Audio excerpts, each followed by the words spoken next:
won't make fun of the authors because they're trying their best. But I also wanted to make fun of the authors. They say Doug Walker gets his teeth to be black because he rubs a lot of garlic, but I don't know if that's true or not. It might be true, though. So the Crossing the Line's a pretty good show, though. Not gonna lie. I like the one where the Walker brothers came in and they paid homage to the Miser brothers. That was pretty cool. I've heard that the Walker brothers were the ones who did the voices for the show. That might be true, but I think it's true, though.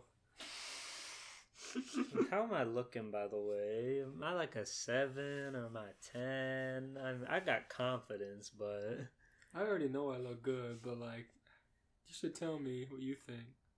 You should comment on the video. Yeah, I got a question for my guy friends out there. Should I have a bend in it, or... Bend it like Beckham. Crossing the Line's a pretty good show, though. I want to restart. Try again from the topic. We're gonna cut that hole cold open. Yeah.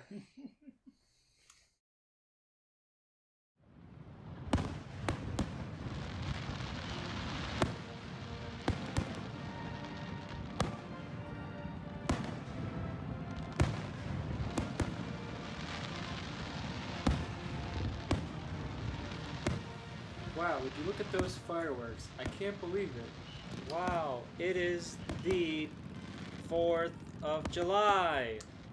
I think. All of our neighbors have come together to launch their own homemade fireworks in lieu of the government. The government can't handle this freedom. The fireworks are going to get COVID. The government has replaced their tear gas with fireworks. They've replaced the fireworks with pure COVID gas. The riot squad are just holding bottle rockets. The riot squad are holding Roman candles. Riot Scott invented Roman candles. Riot Scott the Waz is throwing Roman candles. Riot Scott the Waz is throwing a temper tantrum. Throwing candles. Riot Scott They the Waz go out when they get thrown. He's just throwing wax. Riot Scott the Waz is throwing cancels. Scott the Waz is cancel culture. I can't disagree with that one. I don't know anything about the guy. I don't know, that's just a really funny concept. He looks like the kind of person to do that. It's beautiful out. It's nice and clear skies. We've got plenty of fireworks. We've got plenty of riot squad men holding Roman candles, shooting each other in the streets. We've got our Hershey's red, white, and blue chocolates. It is prime time to talk about some fan fiction. And we are writing our own fan fiction because it's the holiday episode again. Woo! It's the holidays, and we love our incredible country for all the incredible things they do for us. Right, fellas? Yeah. Steven, what's the last good thing America did for you? Let's see here. It gave me the opportunity to do what I love for a living, in spite of how fucking much of a pussy a lot of Westerners are in terms of pornography. Must be nice, huh? It's nice. It's nice. I just wish they'd fucking calm down. Me too. Lord. What about you, brother Elias? I love buying stuff and having cool stuff, and this entire glass cannon is built upon capitalism, so I can really get away with that here. It's great. Let's see.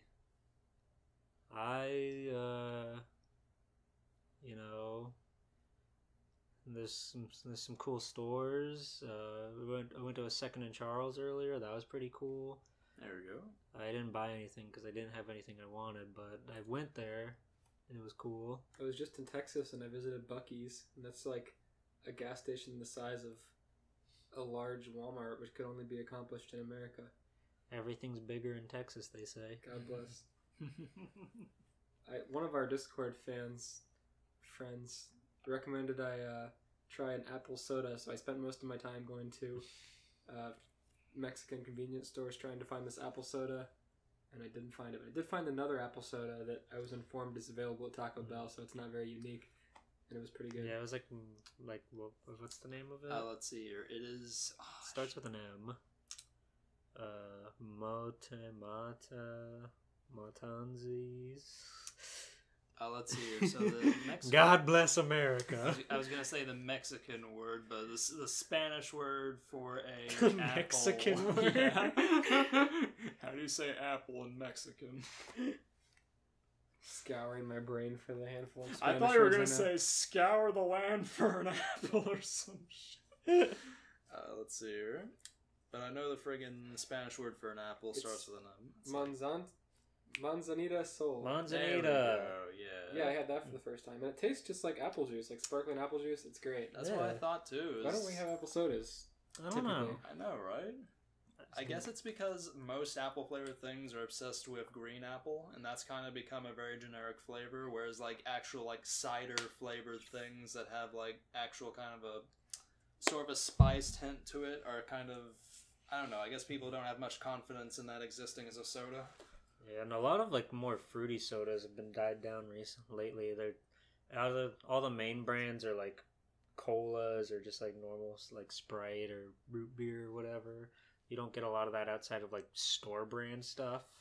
That's where you get like the peach and the strawberry and all that. That's true. Fruity soda's great. Mm-hmm. I love it. Oh yeah. I love cider. I wouldn't mind more friggin' apple sodas though. Steven, do you have any exciting 4th of July memories? Let's see here. There was the one time I went to fireworks and I saw you there. And we hung out with your family a bit, and you played Yoshi's Island on your Super Boy. That's right. I had just gotten my Super Boy that Christmas, which is a portable Super Nintendo console, so you can plug in actual cartridges. And I also think I just got the Yoshi's Island from a flea market or something. Mm. But yeah, we had a great time, and I made you uncomfortable when I made the joke about Lanky Kong being a porter potty. A lanky potty, I will never forget. Oh my god. The toilet seat's shaped like his head, and then when you sit on it, his long arms wrap around you. To make sure, Yes. make sure you don't fall off. That was nice. Like our town has always has like a big deal fireworks thing, which isn't happening this year. So all the hicks are hooting and hollering in anger about it. Mm. But that's not stopping the local firework vendors from popping up all over town anyway. It's weird because it's getting postponed to September. It's getting postponed. Yeah. That's bizarre. What's the point? Because Yeah. they already paid for it, I guess, and I don't know. It's so weird. It's not gonna go bad. They could just save the fireworks till next year. I have That's no true. They idea. could just not pay for next year. Make it twice as long. Like, Like I'd love to go to like a really big fireworks show. Like they could really make the finale like really fucking huge. They could get a second boat and fire twice as many at the same time. Right. Rip a hole in the ozone. My fireworks story is split because I used to spend the summers in Minnesota on the lakes, so we'd go to the lakes and watch the fireworks in our boat. But it was like so mosquito-y during the summer there that even if you covered yourself in mosquito spray, you just get destroyed by mosquitoes during the summer on the lake. So like, pretty miserable. I used to tell my parents I was afraid of fireworks so I wouldn't have to go out. And then eventually when I was an adult, they were like, "Are you not afraid of fireworks anymore?" And I was like, I wasn't really ever afraid of fireworks. I just hated going out there and getting bit up. I mean, it's cool. I chose, I guess, in my childhood years that I valued not getting bit up, and I kind of regret it, but at the same time, I really hated that, so, you know. Oh, as a guy who has been fucking annihilated by mosquitoes once, I completely sympathize with you there. My family was just like, it's fine, it's not that bad, but it was really bad. Fuck that. My uncle took me to a place called Mosquito Lake, and I thought... It's literally called that, by the way. It's down in, let's see here. Some friggin' whatever. I won't say the location, but regardless. It's called Mosquito Lake, and he took me out there to go boating and fishing, and I thought that was just the fucking name, and that he was exaggerating or some shit. No, we went there at 6 a.m., and immediately, fucking swarmed, and he could not. I used off. That's not good enough. He used actual, like, is it called DEET or something like that? It's like the actual fucking compound, pure chemical that makes fucking bugs. Yeah. and he used that on his skin. I used off, and he's like, "You can use that, but I don't think it's gonna do you much good, buddy." And I'm like, Yeah. "I don't want to rub that shit on my skin." And then we get out there, and I was fucking annihilated. That was exactly my experience. Nothing worked. It was just like equally as bad. Right. It's You not got 4th of it. July related, but can you tell the story about when you were mowing your dad's lawn when you made the cool mask? Yeah, okay, so that's not the situation in which I was absolutely annihilated by mosquitoes. That goes to this one time. Me and George were setting up to hang out and whatnot, but at some point... George decided to work with my dad for some extra cash for a con we were going to at some point.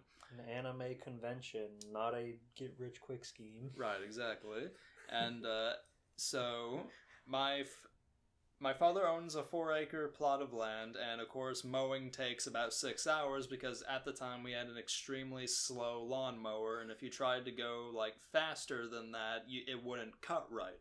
So my dad gave me a choice. I can either come with him and George and work with them, or I can stay and mow the lawn. I decided to mow the lawn because prior to that I had worked with him on installing a window and doing some other stuff with a different building. I was just kind of sick of doing stuff like that. But this was in the dead of summer, during probably one of the worst fits of humidity that I can possibly imagine. And this is a 4-acre plot of land surrounded by woods and deep creek divots, perfect for fucking breeding mosquitoes.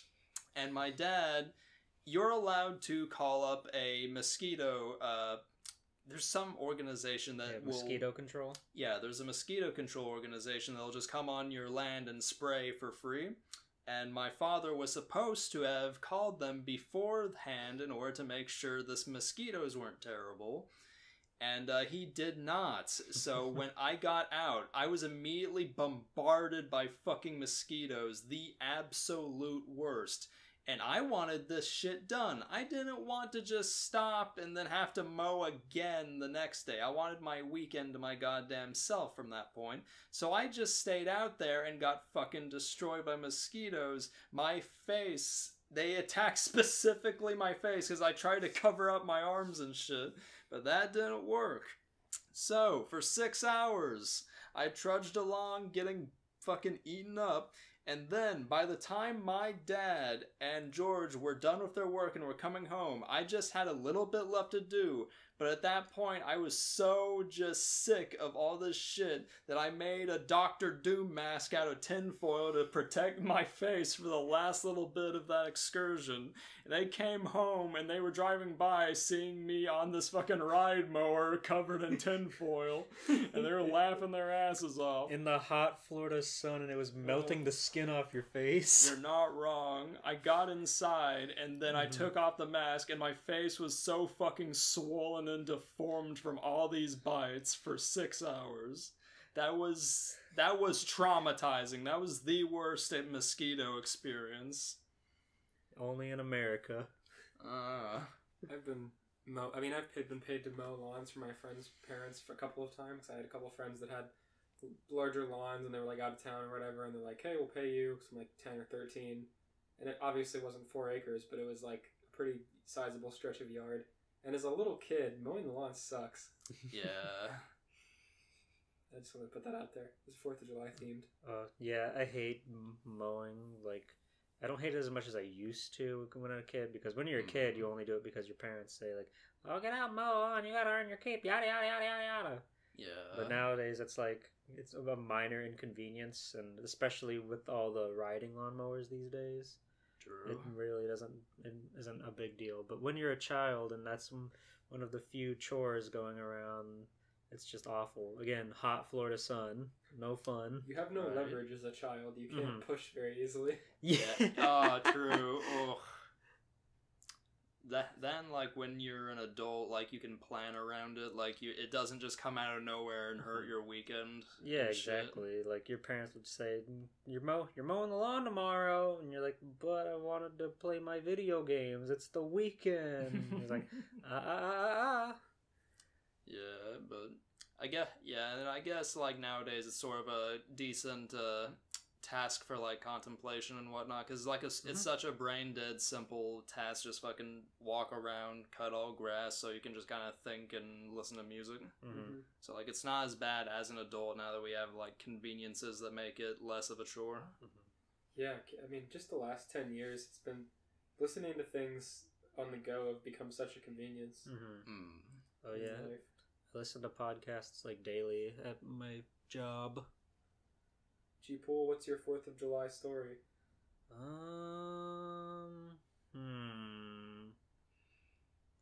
Like, other than the one time I saw Steven downtown, we didn't really... They all kind of run together. It's a lot of the same. Go down to where they're doing the fireworks with the family. I remember one year, sometime in high school, my sister was dating some guy, and for whatever reason, I only shaved my peach fuzz beard, and not my peach fuzz mustache. So he told me I had a porn doctor mustache. And that made me upset. But that's the most eventful 4th of July's ever been. One time I was at the 4th of July event that our city does, and it was the one that was on the island, I'll say, of the city. Anyways, at the time, my father was an alcoholic, and he's not anymore, thankfully, but it was very frightening for me to see my father with beer, and I remember we went to this event, and everybody had beer, so he gathers with the adults and is handed a beer, and I'm like, Dad, you're not supposed to drink beer, and he's like, it's 4th of July, son. When you're older, you understand. Do you? I've thought about that a lot, obviously, since I remember it. Every 4th of July, I contemplate, what does that mean? I look at the single beer that's been in my freezer for years. His solo cup that I've kept all these years. I haven't given it much thought, but I guess I technically have because I'm still talking about it. Alright, then. So we'll be back with your incredible handwritten 4th of July fan fiction after these commercial messages. At Denny's, we take crisp lettuce, top it with American cheese, lean smoked ham, plump tomato, and oven-roasted breast of turkey. Crown it with a whole sliced egg. Then serve it with garlic toast and your choice of vegetable beef soup or soup of the day, all for the special price this month of only $2.99. The soup and mini chef salad at Denny's, where you'll like our prices and you'll love our food. Who wants to go first? Let's see, I can go first if you'd like. You mean to read or to present? Present, I guess. So not to read, but to give the story. Yeah. Okay. Oh, I'll be going first. Okay. Give me Whoever that. You have high energy right now? Sure. All right. You I go had first. a goddamn Monster Energy earlier. And a big soda pop? Yeah, and water for good reason. Yeah. Fair enough. Alright, this is a Blue Breed original, ladies and gentlemen. This is the 11th Amendment, I'm pretty sure. Right? What does that mean? It's American. I don't know those. I know the Second Amendment is guns, and I know the First Amendment is freedom. That's all you need. Guns. The Second Amendment, just the one word with a period. Guns. Every time anyone makes a law about guns, they say, think of the Second Amendment, and everyone just goes, yeah, guns, right. Why is this fireworks show much worse than the one you had on earlier? You mean the single PNG of Katy Perry with one firework effect playing on loop for the next hour? Yes. Sorry, listeners at home, you can't see this beautiful PNG firework. I wanted it to be the music video firework on loop, but it's just a single frame. A single frame with an overlaid firework effect that seems to be looping. And like 15 frames per second. Very low framework. Incredible. Alright, here we go. Our first story. Chapter 1, Prologue. Little Mac was laying on his couch he couldn't afford, watching YouTube on the smart TV he couldn't afford, and eating a crust of pizza that he couldn't afford. The day before, Aaron Ryan, the biggest bastard in all of the world circuit, had successfully won a lawsuit against Mac the day prior. Why does your cat have to get into things as soon as we start reading stories? Unbelievable. He's representing his God-given right to smash boxes. Think of the Third Amendment. Third Amendment. Box. They'd all be easier to understand if they were just one word. Let's see, the day before, Aaron Ryan, the biggest bastard in all of the world circuit, had successfully won a lawsuit against Mac the day prior. Aaron Ryan, still fuming years after having lost to Little Mac during his championship run, had unfortunately discovered Twitter. After taking notice of the trending tab, Aaron Ryan realized at once how he could take Mac down a peg. So Ryan proceeded to sue Little Mac for the World Circuit Championship, alleging that he was racist on the grounds that most of his boxing opponents were minorities. This is true. Twitter did what it does best and pushed Aaron's reductive nonsense with the hashtag #FalseChampMac. Shortly after the spat, Little Mac found himself on the losing end of a garbage lawsuit and handed the World Circuit belt off in court. Oh, no. Now here Little Mac was, having lost his title, money and defense charges, and job now that every boxing association chose to disassociate with him. But worst of all, Mac lost his pride, cringing at the fact that the greasy street rat Aaron Ryan had won something. Mac decided to call up his former trainer, Doc Lewis, to see if he could help him out with his employment situation. "Hey, it's my boy Mac. How's it going, my 4-foot fallout?" "Hey, Doc. Sorry to bother you, but I was wondering if you knew of any place that was hiring. I'm kind of in a bad spot after the whole Aaron Ryan thing." "Yeah, I can imagine. Sorry again for not coming to court to testify. I once called some fat Jewish man a Russian by mistake, and I didn't want to add gas to the fire. But yeah, Mac, baby, I think I have the perfect job lined up if you're up for it." "Oh, sure. What is it?" "Well, recently I invested in a new business opportunity. Ended up buying a whole goddamn island." Little Mac paused. Okay. "An island?" "Yeah, a little business island off in the East Blue, Burger King Island." Little Mac didn't respond. Did he name it that, or is that it? I guess we'll find out. "We're doing a big 4th of July BOGO burger sale, and I know we're gonna be getting big bucks from all the blues when everybody's on their way to and from Fireworks Island. You up for it, Mac, baby?"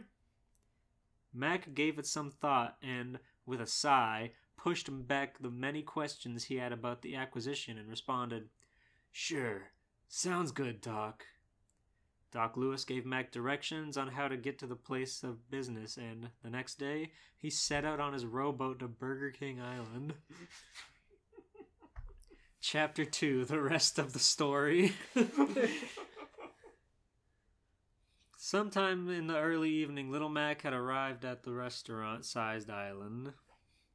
He stepped into the doors dressed in his work uniform, which included his star-spangled shorts, Burger King cap, black apron, and red boxing gloves.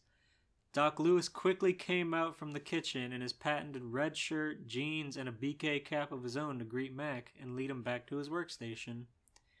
Doc showed Little Mac the food assembly station, which had a number of burger ingredients and chicken nuggets separated into easy-access bins. "Now listen here, Mac, baby. Tonight you're gonna be the star chef in spite of this being your first day working here." Doc pointed out the ingredient bins. "These here are the foods you'll be working with tonight. We're serving up a special star-spangled Whopper burger tonight. That's buy one, get one for the same price. It's sure to rake in the big bucks." Little Mac arched his brow at his capitalistic captain. "Is that really a BOGO deal, Doc?" he asked. Doc Lewis rolled his eyes and waved off the question. "Semantics, Mac, semantics. Believe me, baby, we're going to be making a killing. Now, I'll go ahead and show you how to assemble the Star-Spangled Whopper. I know all these ingredients might make it confusing, so I made a little song to help you remember. Hold on, I just want to acknowledge that he's like out in his luck because of racism, and then Doc is like, oh yeah, whatever. Anyways, I just opened Burger King Island, so come down and get a job here. It'll be great. I just like how Doc is completely uninvolved in this trivial thing that ruined his life. He was going to testify, but he had done something stupid himself. He feared they'd just cancel him for that. His only possible ally in the case. His one ally in all of this. And it would have worked too, he's black. Mm-hmm. It would have saved him from all the racial Burger King. From all the Burger King. Elias, look up a picture of Aaron Ryan so you can I feel... was trying to a second ago. How do you spell his name? A-R-A-N. And then Ryan is just how you spell Ryan. Is that Y or an A? Y. Oh, Aaron? A-R-A-N. Oh, I got it. Oh, this guy's disgusting. Now you feel Max Payne. He looks like an F-tier boxer. He's a fucking bastard. He looks like the guy who plays Hawkeye in the Avengers movies. Shut up. Holy shit. Damn, what a slam. Damn. I hate that guy. Wasn't he just convicted of some really nasty shit recently? I don't know. I have no idea. I feel like he was, and I totally saw it coming. I'm just putting that out there. And if he wasn't, I'm sorry. But I still put it out there. Doc Lewis cleared his throat and spat on the floor, proceeding to rap. Steven, do you have a beat to go with this? I do not know. You wrote a rap without coming up with a beat? I mean, he didn't either. He just kind of spitballed it.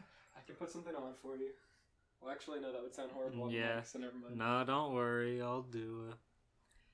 I'll beatbox for you. You don't know the rhythm. Let me What's show the his. rhythm? I don't know. I'll make a rhythm. Only Steven could possibly know, and he doesn't. Okay, let's see. You want to rap with no beat? Sure. First you add the meat, then you add the cheese, then you add the lettuce, then you add tomato. Ketchup, mustard, mayonnaise, ketchup, mustard, mayonnaise, ketchup, mustard, mayonnaise. Doc Lewis rapped, pelvic thrusting as he repeated the condiments. It's so much ketchup and mayonnaise. Little Mac looked concerned as he realized that the burger he was being taught to make wasn't even a normal Whopper, let alone a special holiday sandwich. Gee, Mac, isn't that kind of a bare bones item to sell for $9 without the combo? Lewis shrugged. I don't know, Mac baby, but I've only owned this bitch for 48 hours. I don't know how to make a damn Big Mac. Now, I'm gonna leave you to familiarize yourself while I finish decorating. He made the song before he learned how to make the sandwich? Sure. The Big Mac. He wrote the menu and also made it in song? He Just the one item. I'll make one item, it'll sell for $9. With no side. I'll advertise it's buy one, get one free, but it isn't actually. It's buy one, get one for the same price. With tax, it's like $20 for 2 burgers. Not the God. combo. Holy shit. Let's see. Doc lit 2 sparklers indoors, walking away and ignoring the sparked shrapnel that landed in the food. Little Max sighed, thinking about the big fucking scam he had become a part of. Well, I guess it's better than nothing, he reasoned. I wonder who else is working this shift. Who's gonna come to an island just to buy one fucking burger? The people who are coming and going from Fireworks Island. I love that question. Who's coming to buy one fucking burger? By land or by sea. Just to put into perspective, the island is restaurant size, so it's just a Burger King floating in the middle of the sea. Does it have a drive-through? Yeah, that's the only means of getting food. Boat drive-through There's Little Mac's rowboat outside of it. in the parking lot that has been drifted away for miles now. He didn't have an anchor. The Big Mac Island also doesn't have an anchor. Let's see. Mac walked around to find coworkers, discovering that he was the only one working the kitchen. He walked to the front and found a tall, tan-skinned man working drinks and desserts. He wore a black BK work polo, a BK cap, a long white cape over his shoulders, and a sleep mask that rested on his forehead. Little Mac walked up and greeted him. "Hey there, this is my first day. Name's Mac. Nice to meet you," Mac greeted, holding out his boxing glove hand for a shake. The tall man turned to look down at him, his hand in his pockets. "Ice time," said the stranger. Doc Lewis's voice bellowed as he walked back into the front door of the island. "Boy, would you stop it with all that ice time bullshit?" Doc walked up to him. "Sorry about that, Mac. This here's your co-worker, Aokiji. He became part of our trifecta of the Burger Kingdom as per order of the world government," explained Doc. Aokiji turned to the soda fountain and raised a hand. The hand covered itself in frost, and soon Little Mac could hear a loud clunking from within the machine, as if many things were being dropped inside it. Doc Lewis smiled triumphantly, his hand on his hips. "That boy's gonna save me a fortune on water. Did you know this tall glass of brown could make ice and shit?" Aokiji glared at his boss at that comment, but kept his focus on filling the ice dispenser. Doc checked his watch and then clapped his hands together.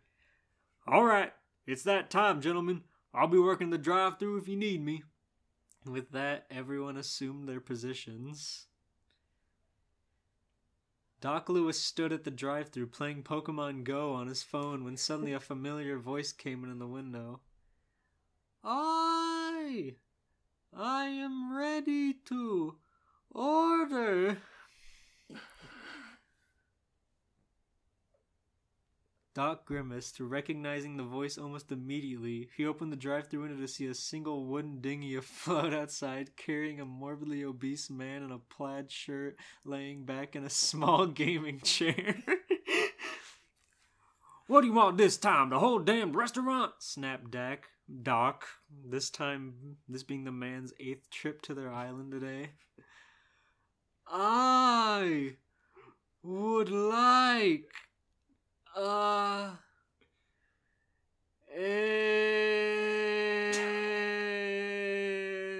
man looked down, lost in thought.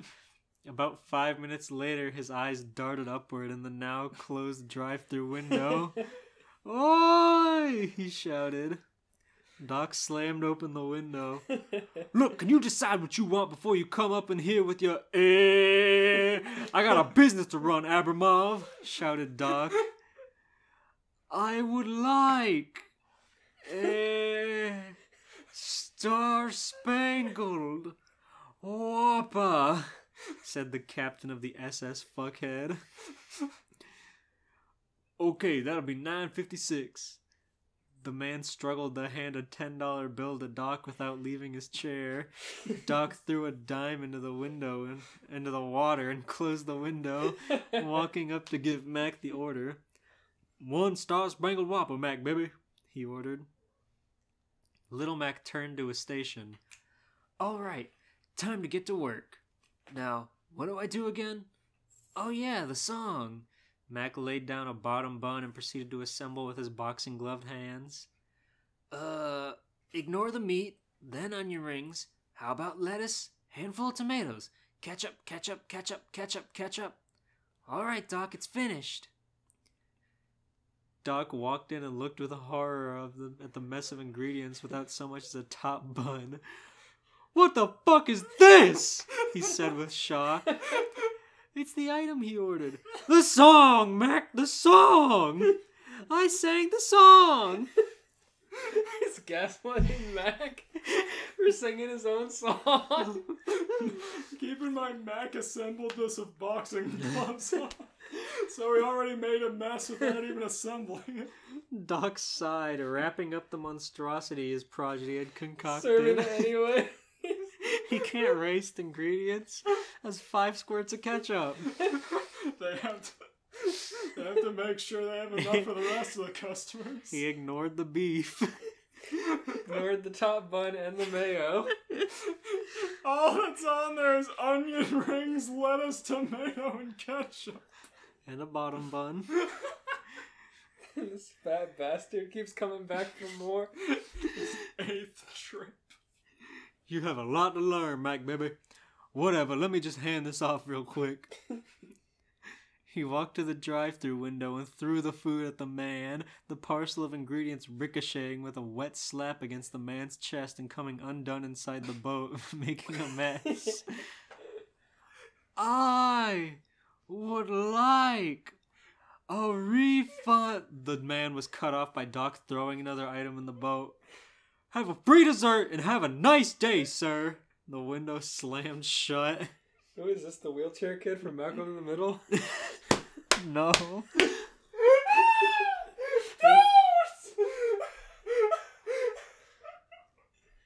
That really took the wind out of your sails, Steven. This fucking wheelchair. Just of all No, in a gamer chair. He's in a gamer chair in his dinghy. Just of all things to compare Eric Abramov to. Oh my god. The man looked down. This looks like a fucking chocolate chip cookie. He reached down to get the dessert. However, the shift in weight caused his boat to flip to one side, capsizing automatically. About 20 minutes later, another boat rowed up to the drive-thru. Hey, more customers. Ignore the dead fucker in the water. Upside down boat in the window.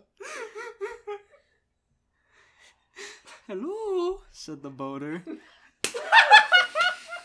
No, please. Anything but this. I'm gonna come back to this damn video.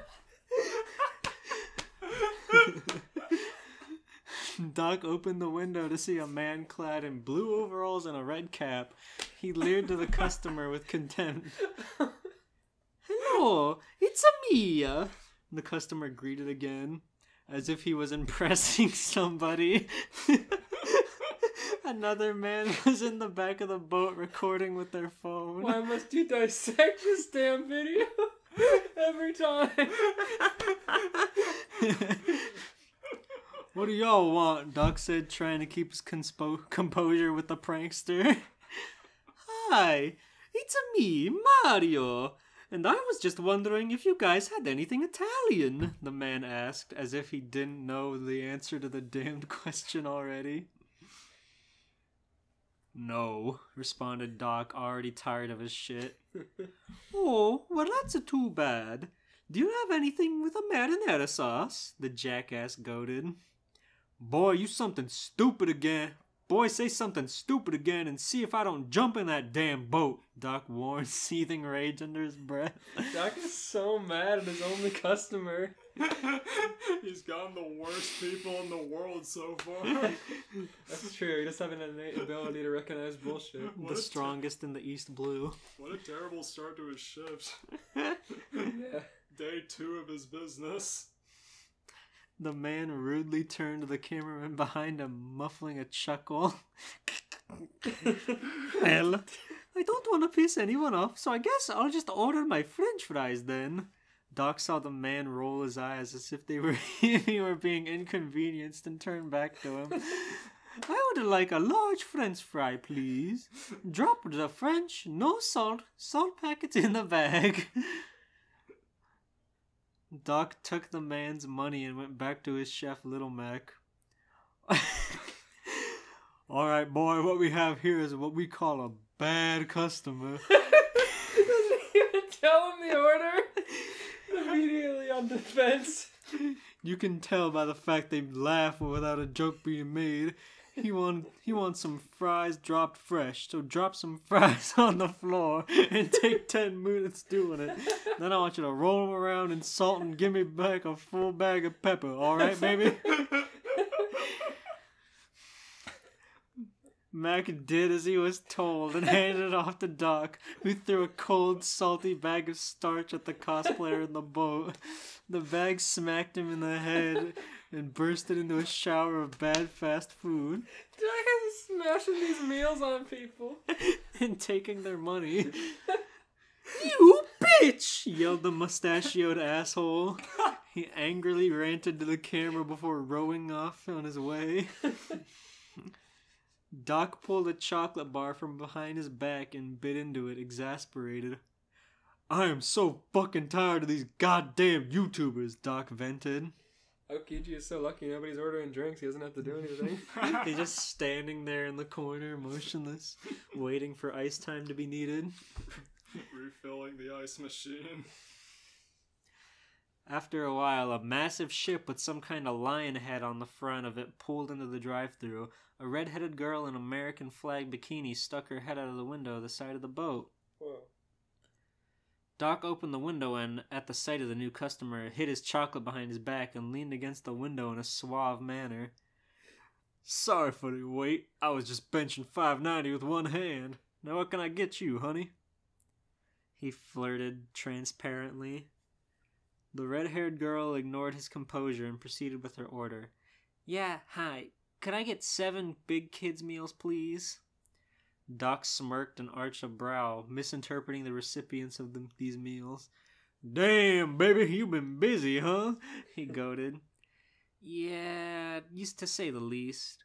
I've been navigating these kids for around the Grand Line for like 9 years, and then out of the blue, one of them decided he wanted some good old-fashioned Burger King and ordered us to boat all the way to this specific location from the New World. Doc looked at her seductively. Well, I don't know anything about no Grand Line, but those kids of yours sound like a handful. Maybe you could use a real man to give you a hand. She looked at him with a confused expression. What? Suddenly, several men were visible behind her, including one younger-looking boy with a vest and straw hat. Nami! Where are our big boy meals? I want my toy! He screeched, clapping his sandaled feet. Doc's eyes went wide with surprise before resting into a saddened expression. Ah, I see, he said, audibly disappointed. 7 big kids' meals. I'll have those right out. He walked up to Mac in a visible slump. Little Mac gave a look of concern. You okay, Doc? I just got my heart bamboozled by some polyamorous pirate bitch in a bikini, Doc said somberly. 7 big kids' meals, Mac. Mark got to work, assembling to the song. Okay, first you add the meat, bunch of cheese, lot of lettuce, I get some chicken nuggets, ketchup, maybe the whole bottle. Mustard, and a toy. Alright, they're done. Aokiji, get some drinks for these, okay? Aokiji took the bags from the little Mac had and, one at a time, squirted random sodas directly into the bag of each big kid's meal. Imagine he could be arresting the pirates, but he's working at Burger King. He handed them off to Doc, who handed them off to Nami. Thank you, Nami said, handing Doc their money before they started drifting off. Mac wasted so much ketchup, he gave each bag a full bottle. You're not welcome, Doc mumbled under his breath. Doc returned to Mac to give a massive sigh. Mac, I'm gonna need you to work the drive-thru. I'm getting fucking stressed. Oh, okay. What do I do? Wait for someone come up to that window and then say, "What?" Really mean like, because it's inconvenient for you to take their order even though you work here. Then you take their money and tell me what they order and whether or not they're a YouTuber. Got it? Little Mac nodded and took his position. Little Mac nodded and took his position to the window. Not long after, a familiar face returned. Hello. Oh no! Little Mac again. opened the window to see a man in overalls and a red cap. Can I take your order? Yes, sir. I was just wondering if you had anything Italian here. Like a pizza, or ravioli, or a meatballs, or a marinara cheese sticks? The idiot asked, his cameraman visibly cringing. Max stood there, trying to make heads or tails of whatever the fuck was happening. Suddenly Doc stormed back into the room. Is that motherfucker back? That's it. Aokiji, do your thing. Aokiji walked up to the window and jumped onto the boat with the two schmucks. He placed a hand on the Mario impersonator's shoulder. Ice time! Almost instantly, the man, his boat, and his cameraman were frozen solid. Aokiji kicked the boat so that it drifted away like an annoying iceberg. He returned inside of the restaurant. Thanks, my brother. Doc fist bumped Aokiji. Peru, peru, peru, peru, peru. Peru, peru, peru, peru, peru, peru. Alarmed something nearby. Aokiji reached into his pants pocket and pulled out a transponder snail. Excuse me, he said, walking away from the two. Doc and Mac looked at each other as he left. A few minutes later, Aokiji returned. I'm afraid our business, by order of the world government, is hereby forfeit, Aokiji stated stoically. Oh no. Doc's eyes widened. What? Why? The world government is terminating any local businesses, islands, shown to have any involvement with the Straw Hat Pirates. Did we at some point serve those pirates by any chance? Doc gulped, remembering the kid with the straw hat on the horse ship he had serviced earlier that evening. I see. Oh, I see. Well, there have been a buster call made on this island, so I suggest you both leave ASAP if you want value your lives. I've already clocked out. You can send my final check in the mail. Aokiji proceeded to hang up his cap and bike off into the distant sea. Mac and Doc were rowing to Fireworks Island, distressed at having their business ended before it had barely started. I can't believe 5-0 did me dirty like this, Mac. After all those happy faces we made tonight serving top-tier victuals. Doc shook his head. Little Mac patted his former mentor on the back. Before long, they made it to the island, porting their boat alongside thousands of others. Doc and Mac got out and stood in line to grab some glow necklaces, hoping to lighten their moods. No! Laughed someone annoying. Doc and Mac looked ahead to see none other than Moria, one of the 7 warlords of the sea. Moria had bought out the entire stock of necklaces and had put on every single one in a row. His giant neck. God damn it! That big ugly has stolen my one chance of happiness, Mac. Look at him, all ringed up looking like some kind of hipster tribesman. Doc thought for a moment. Tribesman? Doc, Mac, you already got an offense once. Careful. Mac, baby, I think I just had a sure shit idea on how to fix our financial problems. Little Mac looked confused as Doc took out his cell phone and took several photos of Moria as he danced around like the big ugly goon he was. And I mean, he truly was a big ugly goon. Out of all the big ugly goons God could have placed on this earth, he made Gecko Moria. Fuck Moria. But he later would get his comeuppance when hashtag cancel Gecko Moria would begin trending for 3 days straight. Doc Lewis went on to sue Moria for cultural appropriation, using the photos he took as evidence of the warlord making fun of the Kayan tradition of wearing rings around their neck. Moria's a big fucking loser, so they immediately won without a judge or jury decision. Doc and Mac won the entirety of Moria's treasure and split it 50-50, putting themselves back on top yet again, while having defeated the worst villain they've ever faced. The end. Incredible. For those curious at home, Gecko Moria is spelled Geckomoria. He does have a disgusting long neck. Steven hates him more and more every time he sees him in the show. It's true. I thought you were going to say Foxy when you laughed like that.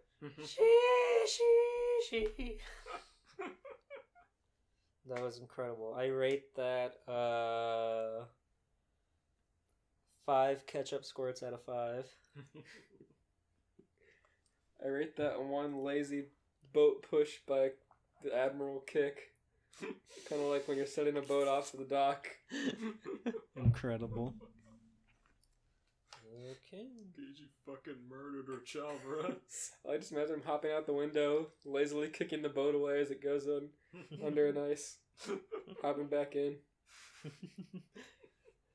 Just walking out there, freezing them, and then leaving them to die. What a guy. That's what he gets for pushing his luck. Honestly. Trying his best to make YouTube ad revenue. Getting a fucking bag of fries upside the head. You bitch! Oh! This is what we call a bad customer. Alright, Elias, would you like to read my handcrafted fan fiction? Sure. Incredible. Here you go. Alright. Well, let me use the bathroom and blow my nose first, actually. Okay. Be prepared. I mean, take a commercial break. Taking a commercial break. Try on Thursday. How do we make Denny's best-selling sandwich? We take tender, oven-roasted breast of turkey, tangy, sizzling bacon, plump, ripe tomatoes, and mellow Swiss cheese.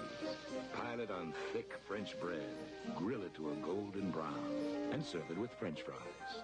Denny's Superbird Sandwich, on special this month for only $2.69.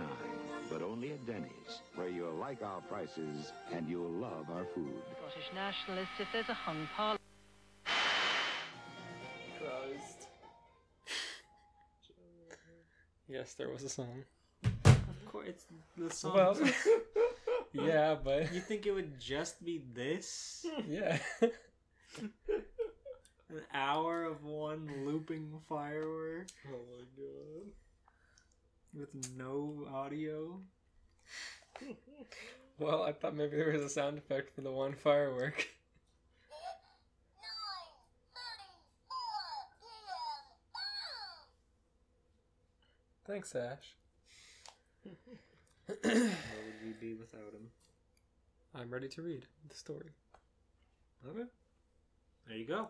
I worked real hard on it. Don't. I saw you. I was making sure I was at the scrolling top. I was like, okay. Alright, the story begins. The sun is high in the sky as a bright pink Jeep rolls down the highway, bobbing and weaving past all the traffic in its way. Holy fuck, Stockin', is this really such a big deal? You've got to drive like a fucking psychopath? The woman in the passenger seat shouts. Yo. Of course it is, Panty, replied the chaotic driver. Maybe you just can't grasp the importance of the situation, but I assure you it is. Krispy Kreme is bringing out a line of Let Freedom Ring donuts for the holiday, and today is the last day to get them. The blonde-headed bimbo put her arm on the side of the door and rested against it. I think you need to chill, Sid. I need to decide on the voices for these. Hold on. I think... No. Hold on. Hold on, yeah, I locked it. Yeah, let me make the screen last longer. Hold on. Technical difficulties. There you go. Do you want to just start over after you stumbled over your words a bunch? Sure.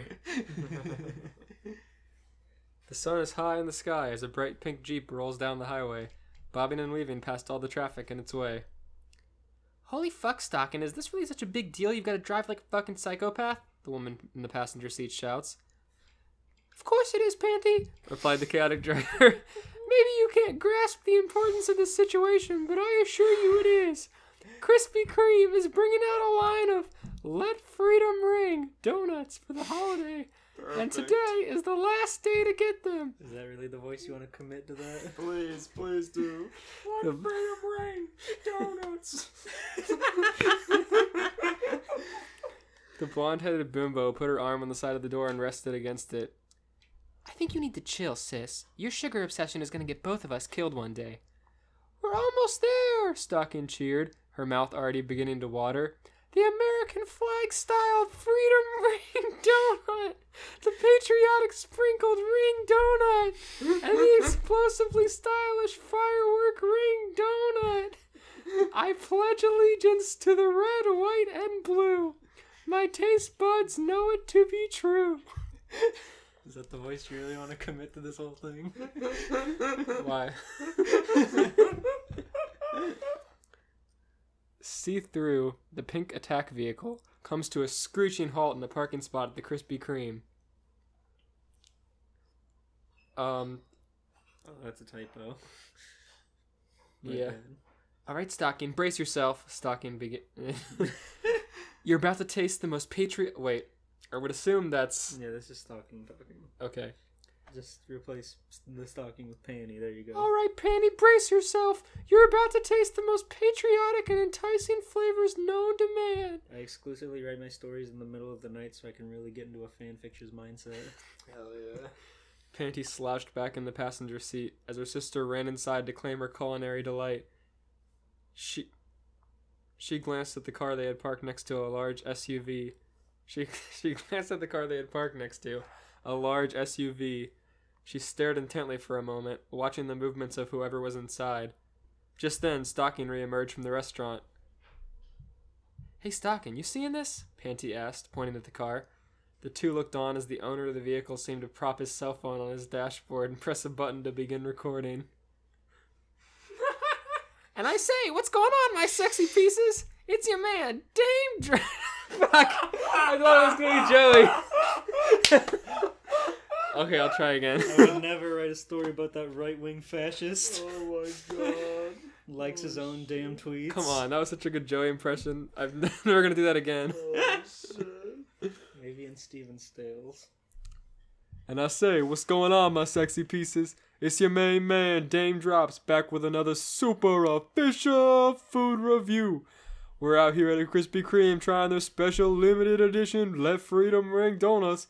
I don't know about you, but I'm feeling the woogity boogity good feelings around this one, y'all. Panty's jaw dropped as the world around them seemed to tremble around this man and his powerful vocal cords. She watched in horror as the man filled his mouth with an entire donut. Now that's a ooey gooey grab your booty goodness, y'all. This is the taste of America. Dame opened his mouth so the camera could see all of the American experience. Panty slid even further into her seat so she couldn't see this travesty anymore. She picks up her cell phone and makes a call. Yo, Carter, she shouts. You didn't tell us there was some gluttonous ghost down here. I need a heads up if I'm actually expected to go to work. The angry, muffled ramblings of Dayton City's one and only man of God comes in through the other end of the phone. Panty shouts back to the pastor. What do you mean there's no ghost? I'm pretty sure I'm looking at one right now. After a few more loud outbursts from the other end of the line, Panty hung up on the man. Looking for an excuse to execute this man. Disgruntled, she leaned back again. Let's just go, Stocking. I don't want to be around here anymore. Stocking? Stocking was no longer in the driver's seat. Panty tilted her head in the opposite direction and saw her short, sugar-obsessed sister standing outside of the Mammoth Mogul's car, chatting it up. I know, Stocking prattled on. These all-American flavors are simply to die for. So sweet and so salty. I mean tasty.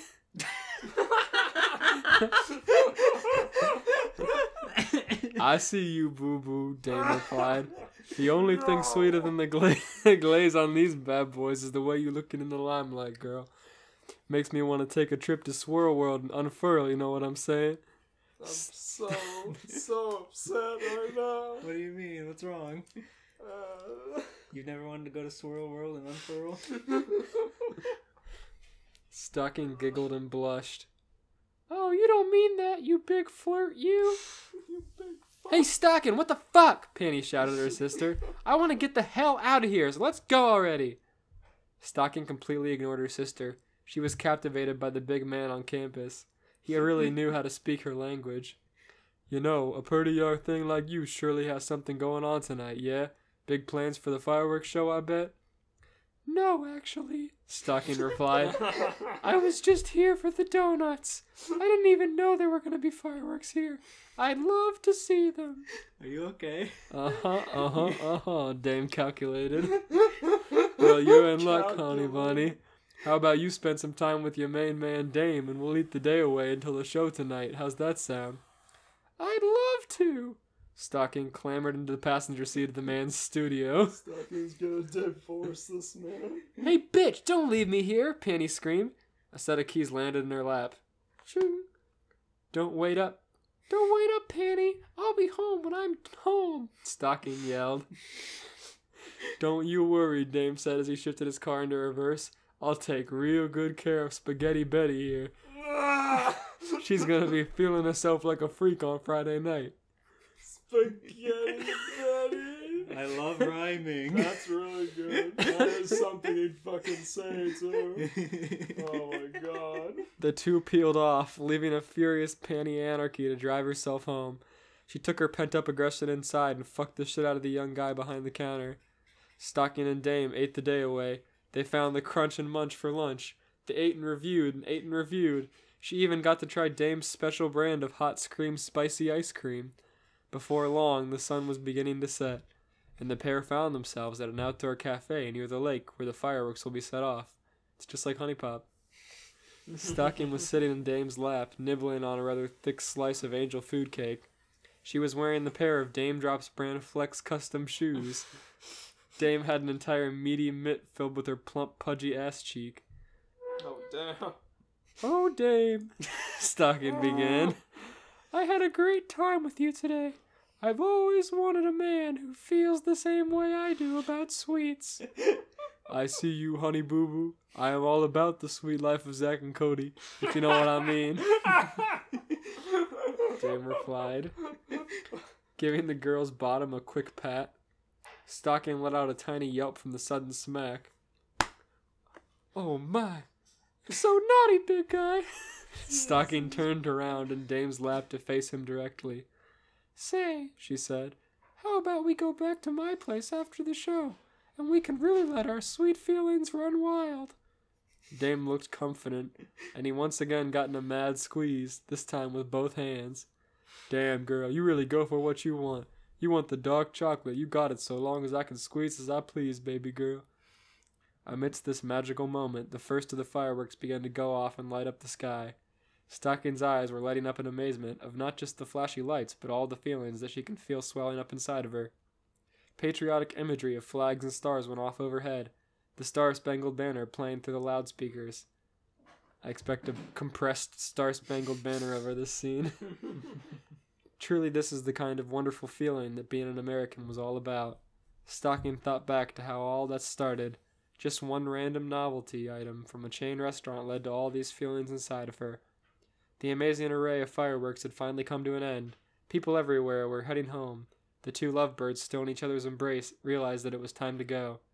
They made their way back to Dame's love machine. I don't like how it's a studio and his love machine. It's a lot of things. They quickly made it onto the highway, only going over the median with the back tire. Dame took an unexpected exit off the highway, which contradicted... Unexpected, I'd say so, just going over the median. It contradicted Stocking's directions. He spoke up after noticing her puzzled expression. Now, baby girl, let me hit you with this. I got one more surprise for you before things get extra sweet. The car pulled into a Denny's parking lot. Stocking had an overjoyed look on her face. Dame put a powerful smirk on his face. We're gonna need some fuel before I make a deposit from the spank bank and get wild on your soft bun action. The couple made their way inside. There was only one other group eating at the booth. They sat down and were met with a waiter. I'll have an all-American slam in honor of the holiday, said Stocking, with a side of French toast, please. I'll have what she's having, answered Dame. But can I also get a hearty breakfast slam, a lumberjack slam? Hold on.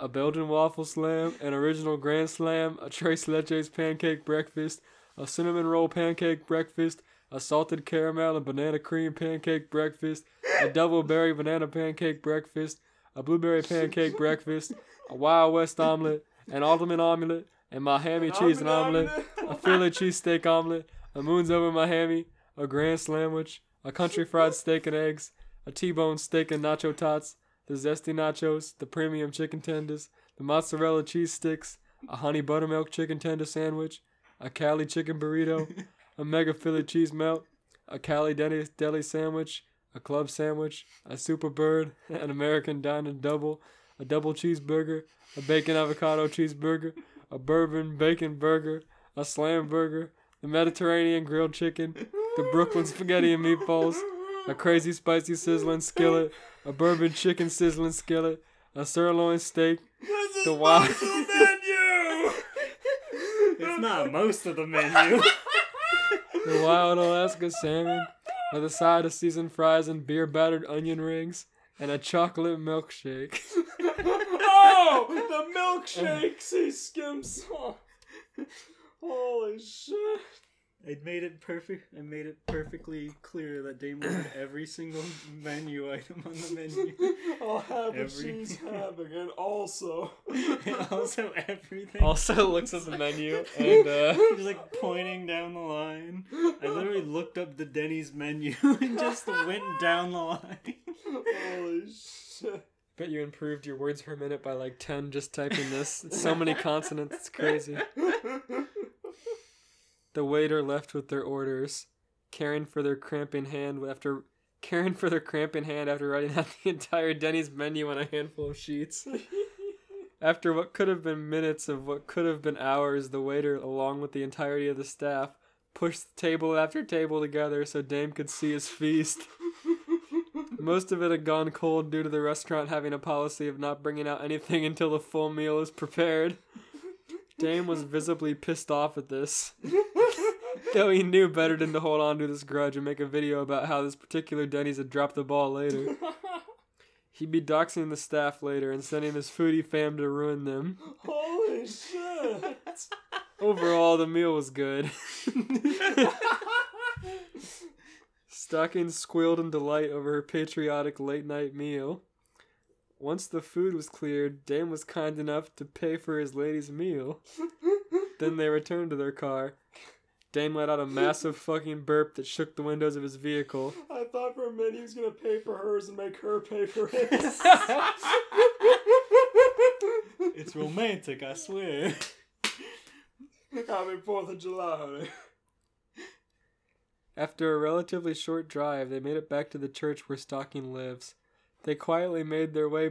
I can't believe he's like, let's stop for one quick thing. He orders the entire menu and it takes hours. He needs fuel. God, sex after eating Denny's. After I am eating fucking disgusted. Everything on the Denny's menu.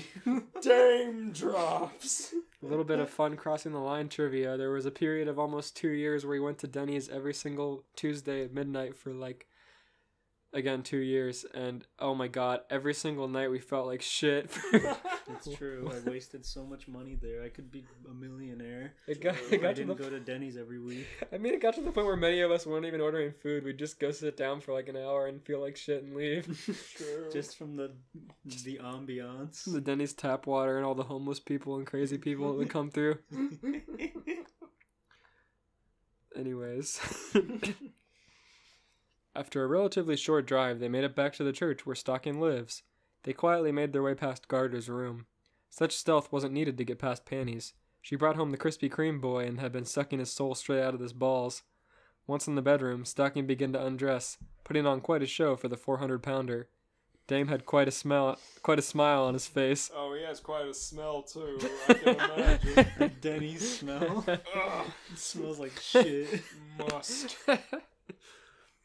As she pulled the long Lolita dress up over her head, Dame felt a buzzing in his pocket.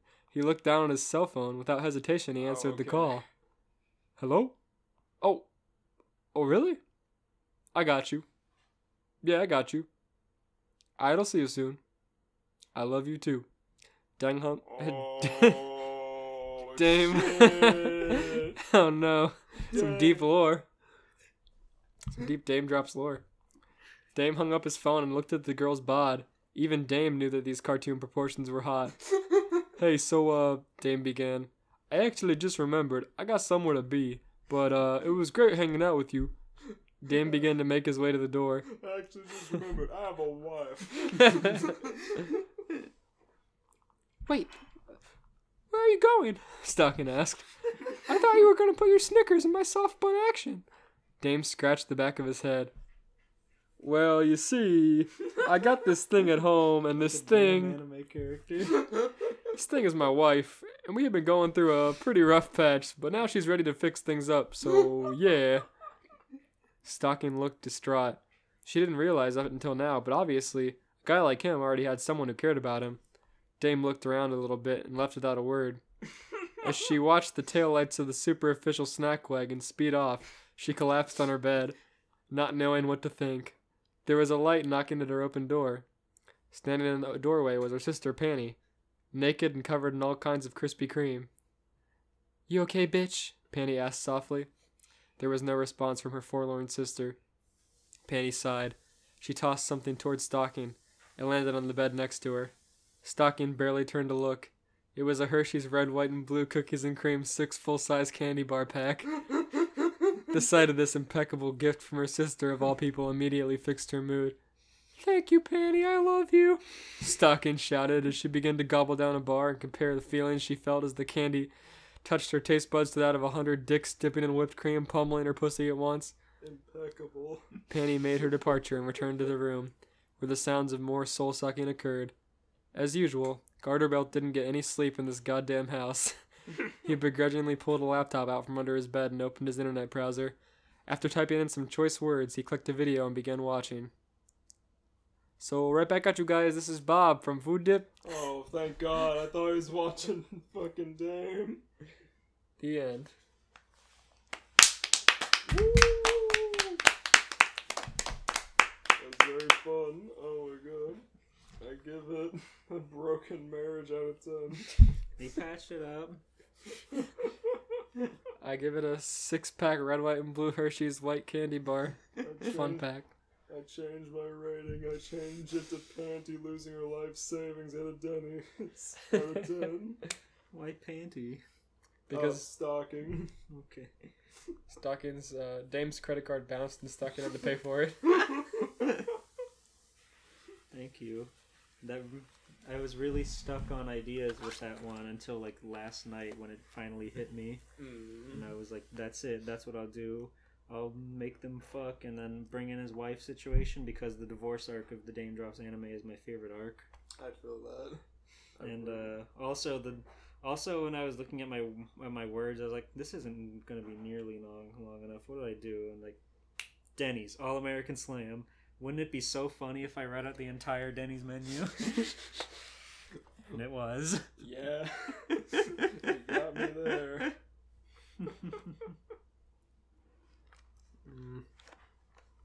Alright.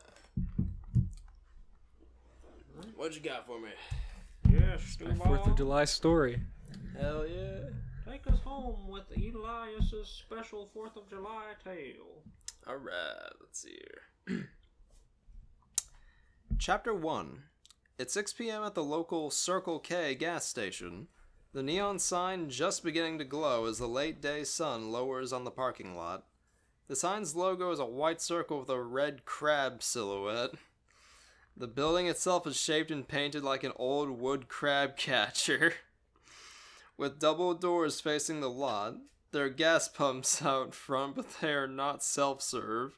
The owner doesn't like it when the people handle their own gas. He especially doesn't like it when they turn the handle upside down to get a few extra drops before driving off. To ensure this wouldn't happen, they recently hired a gas boy. His name was Dan Backslide. Oh God, I need to fucking make my throat okay. Would you like some water? Yes, please. Actually, there's like a bottle in one of these bags. Oh, thank you. That's the opposite of water. Oh, it'll work. Thank you.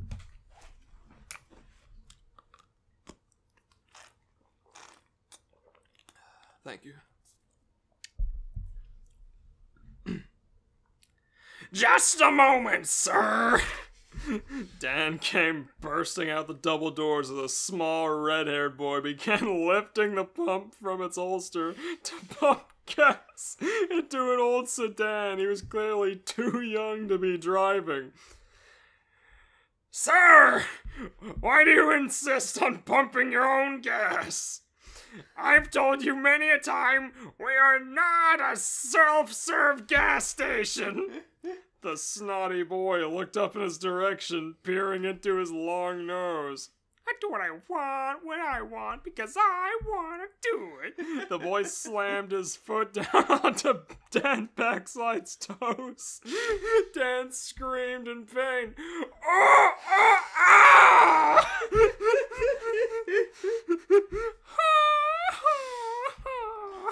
Evil. Snotty boy pushed Dan onto the unfinished concrete lot. Clearly it had never been paved over after the property was bought, but rather cheaply built on top of. Dan skinned his nose on the pavement and rolled over in pain. Ah! Ah!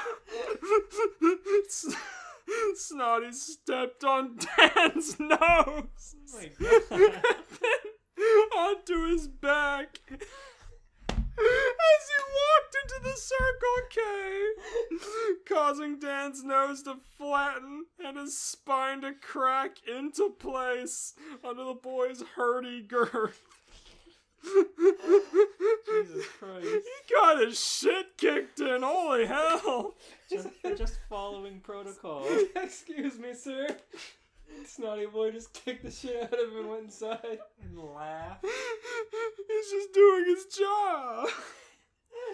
Snotty boy waddled into the front door of the Circle K. The door rang, and from the back room a voice shouted, "Oh my God. Yeah, welcome to the Circle Crab. I'll be right with ya." Snotty walked up to the drink fridge and opened the door, then licked his forefinger and thumb like a vinyl record junkie. He thumbed through the bottles with ease. Fruity to spiced, ginger ale to actual ale. Eventually finding a new limited edition Mountain Dew Maui Burst. Hey, you can only get those at Dollar General. Hold on. He stole it. Snotty. I hate that cheapskate crab and his stupid drinks. He obviously just buys these at the dollar store and upcharges his valuable customers. Snotty proceeds to open the bottle and spin it around, then lifts it to his lips and tornado chugs the drink before capping it again and putting it back in the fridge, empty. Gross. He burps loud and proud.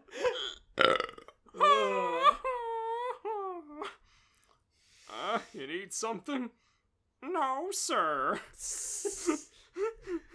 Then, thumbing through the drinks again, he picks 10 bottles of assorted domestic beers from the bunch and sets them on the floor. He what? Then sits cross-legged in front of them, leaving the fridge door open. He opens them all, using his unclipped thumbnail as a bottle opener. One by one, he spins the bottle, brings it to his mouth, and pours it all in. Once he has about 4 bottles of beer combined in his open mouth, he swallows it all in one gulp. He kind of hiccups, then frowns and runs to the bathroom, knocking the other open bottles onto the floor, spilling beer everywhere and shattering too. The bathroom door sign says it's out of order. He opens the door anyways, and quickly sticks his head into the sink to vomit. Snotty looks up from the mess in the sink to the mirror in front of him. He smiles and shoots finger guns at his reflection, but he's too short to see below his eyes, so this is an empty gesture. He turned on the sink, then waddled out, feeling wasting water. He didn't even do it to clean up the thing, he just wanted to waste water. He turned on the sink, then waddled out, feeling refreshed, up to the counter. Peering over, he sees no one is at the counter yet. Fucking mugged the only employee. So he climbs up using the candy bar racks.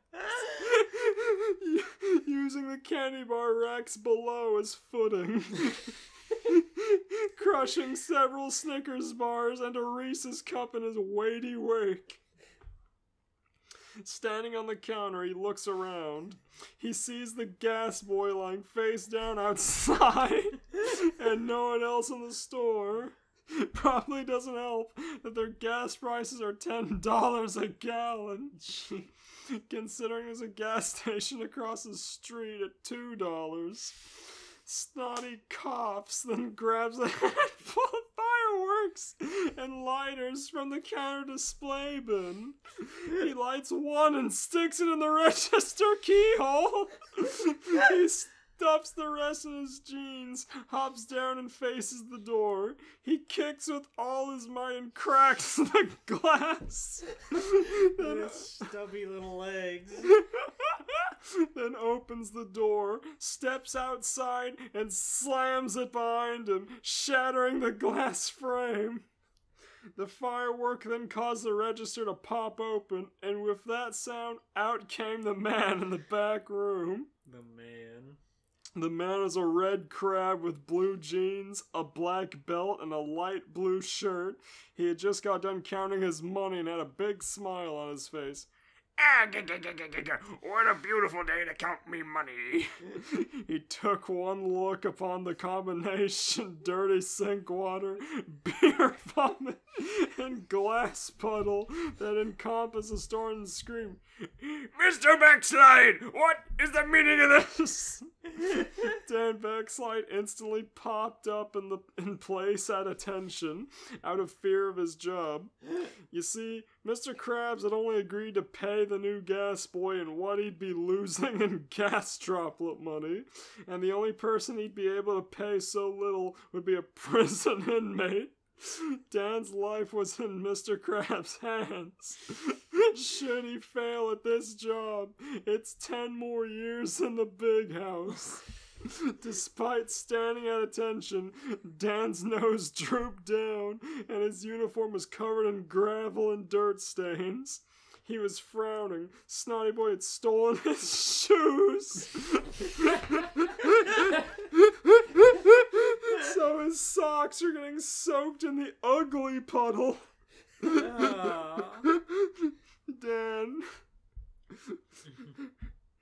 Sir, I was busy pumping gas when all of this happened. I have no idea or what could have made such a mess. Dan knew very well there were no cameras or digital records to prove him a liar in this cheap business.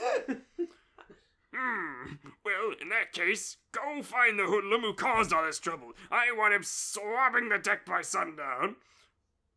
Right away, sir. Meanwhile, on the other side of town, Mr. Incredible was up to his usual Sunday routine, driving around town and listening to the police scanner. If he could beat the police to the scene of the crime, he would usually solve it before they even show up. Solve it. With his fists. Sometimes he would take 911 calls on his car's interception device when it was a slow day. One such call is coming in now. Hello, this is Bob. I mean, Mr. Incredible. I mean, the police. Hello! This is Dan Backslide. I have an emergency. A child has made a mess at the gas station at which I pump gas. Please find and arrest him, then spank and kill him post haste. Alright, sir, calm down. He's just a kid. What do he look like? He was short. He had red curly hair. He had a disgusting acne-ridden face. He was drooling from his nose. He had a nasally voice and smelled terrible. He had white, pasty white skin. He was probably 3 feet tall. His pants were sagging well below his hairy ass crack. He had a purple shirt with the number 2 on it. He had tennis shoes, which perhaps were once white, but now were stained and scuffed beyond repair. He had braces, pencil-thin eyebrows, tiny, stubby, one-jointed fingers. He sounds like he's describing a cryptid. He is. He walked like he had never bent his knees once in his life. He speaks with no manners. All right, that's enough. Bob stops him. All right, that's enough. Sounds like Snotty Boy. If I see him today, I'll give him a stern talking to. Bye-bye. Mr. Incredible hung up and jotted down some notes in his composition notebook labeled Crime Notes in Sharpie. Oh my god, let's see. Crime notes. This pissed Dan backslide off, and he was going to take the law into his own hands. Oh no. It seemed the boy had waddled off without his car. His car. The one he had been trying to pump gas into earlier. Dan slid over to the car and looked left and right before shouting, A runabout. I'll steal it! No one will ever know! Just then a large man walked over and socked Dan right in the gut. Oh! He fell to the floor, fetal position on his side, clutching his stomach. The large man towered over Baxley and spoke. You stay away from my damn car. I've been looking for this all day.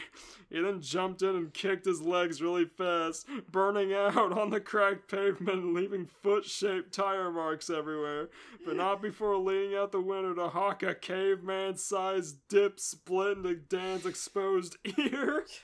What? Dan merely groaned. Ah! He did what today? He Dan? spat a loogie in his ear. Oh. About a caveman-sized dip spit. It's Ew. Fred Flintstone. Yeah. I got that when he did the foot gag. Chapter 2.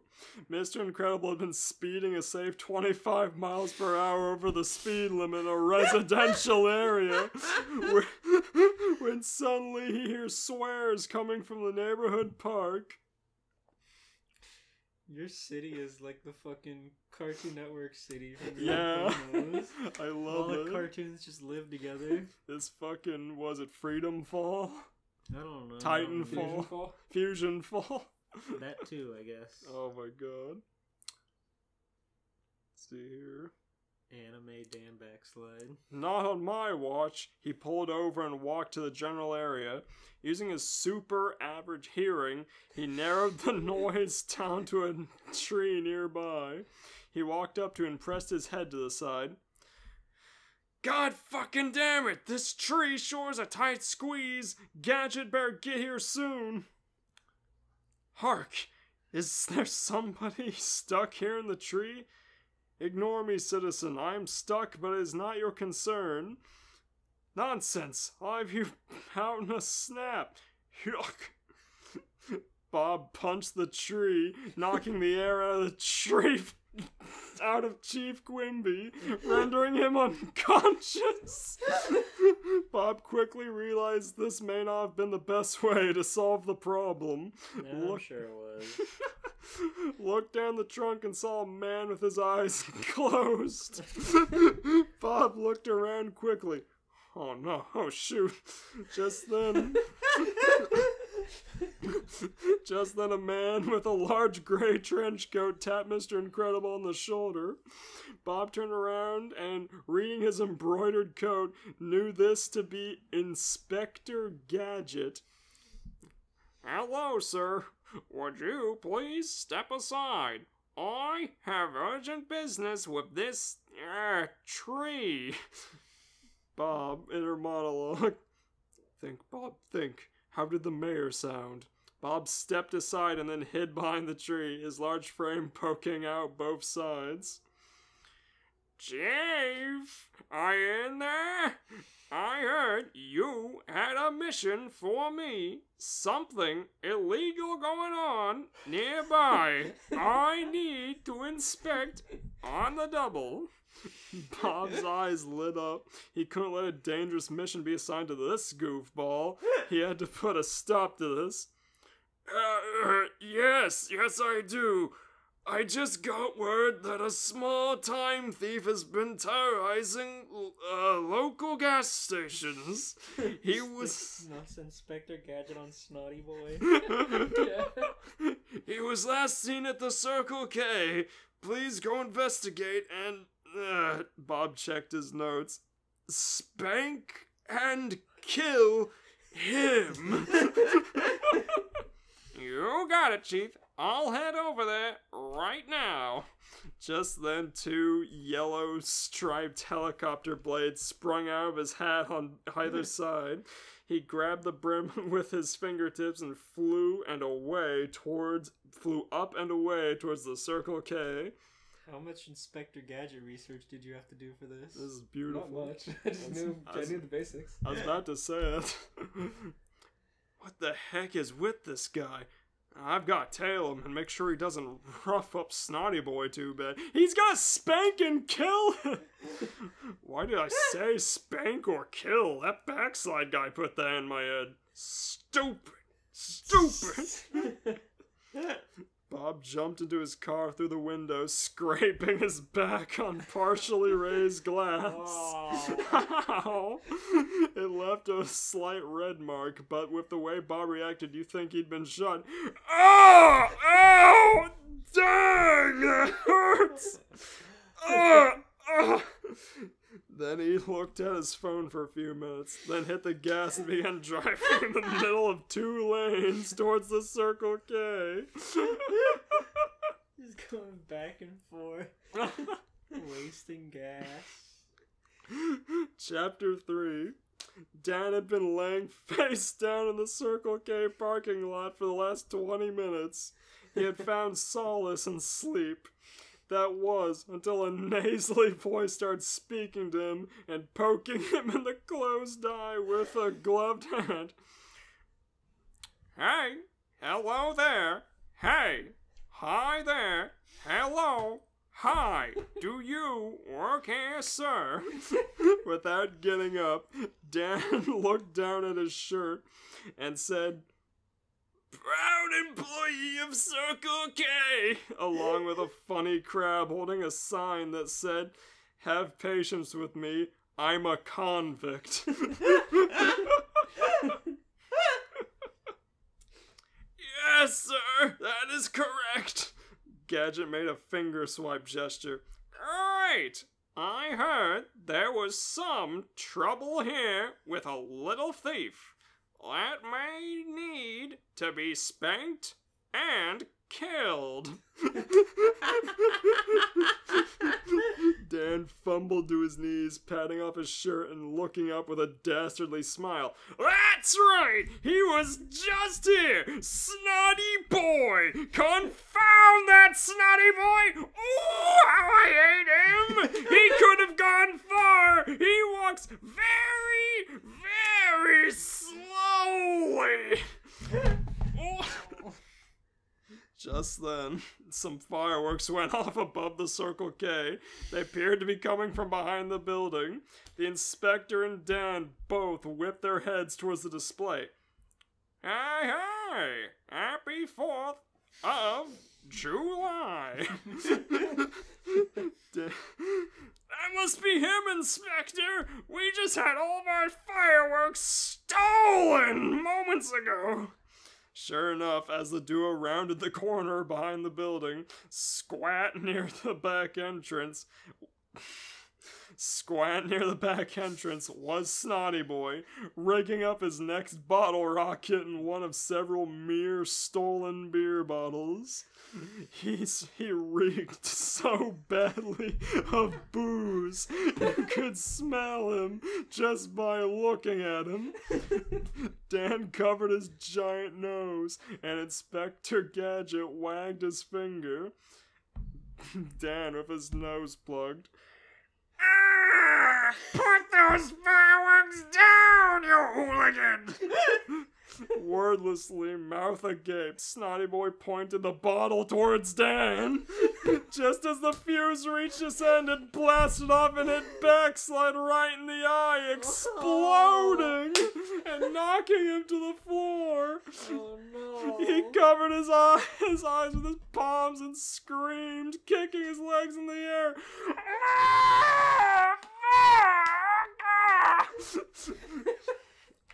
Youngsters these days, come here, little boy. There's a hooligan loose, and I don't want you to be hurt in the crossfire.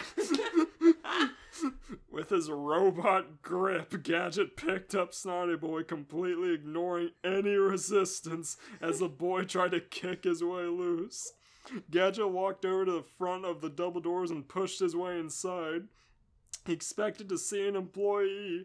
Fucking Backside's on the ground! His eye is gone. 3rd-degree burns on his fucking eyes. He expected to see an employee, but once again, Krabs was busy in the back room, this time watching fireworks on a small TV. Gadget didn't, however, expect to walk into a foot of water, as Mr. Krabs is not paid to install floor drains or bothered to turn the sink off. Disgusted by the glass vomit beer water mess, he dropped Snotty Boy. Ah, what is this mess? Snotty Boy fell into the sewage and got soaked. He was too hammered to acknowledge this fact, however, and he got up, then stumbled back out of the double doors, sloshing some water with him.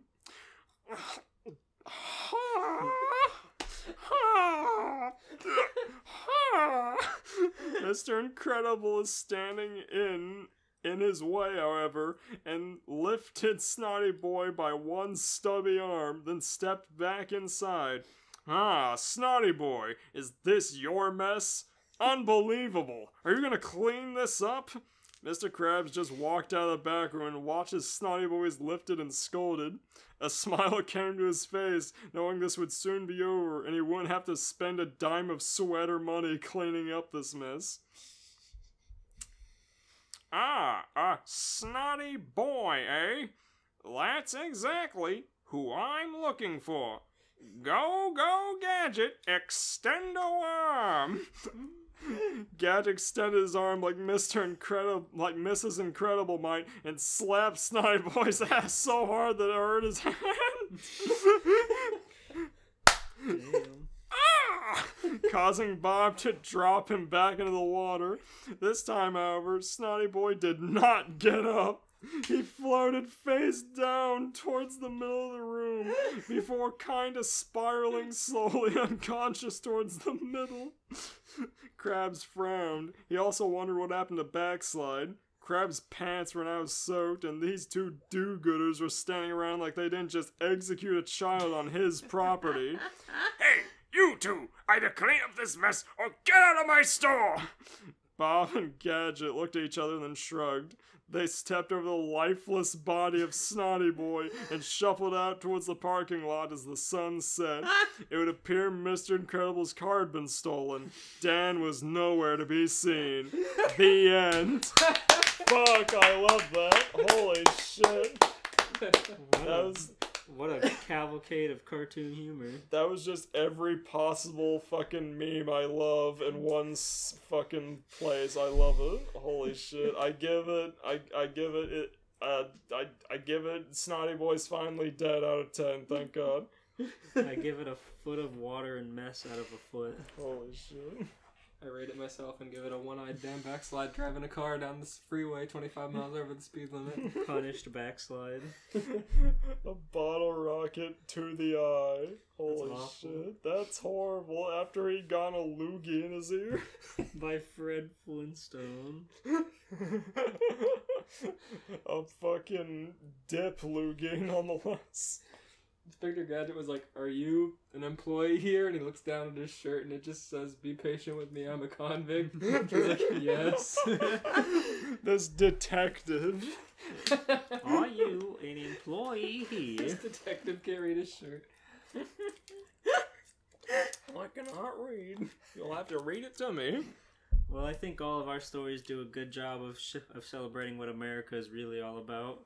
Capitalism and greed and no love for your fellow man. Superheroes and gas stations.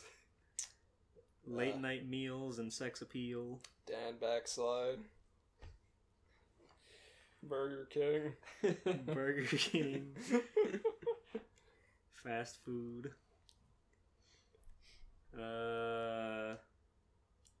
How do we end this? Play some firework noises. I'll try to find like a MIDI Star Spangled Banner or something so we don't get copyrighted. There we go. Great. Well, thank you for staying with us this 4th of July. May you have a wonderful night full of fireworks and freezer pops. Stay safe out there. Happy 4th of July. Happy 4th of July. We're having a good time tonight. We're gonna die. Don't say that. We're going to go out in a blaze of glory, just like these great fireworks. Just like Dan backslide. We're going to save this country one way or another. With however many fireworks it takes. Elias has already left. Elias took himself out. In a Blades of Glory starring John Heater and Owen Wilson. Say Blades of Glory? I love that movie. Bye! Bye! Does that star-spangled banner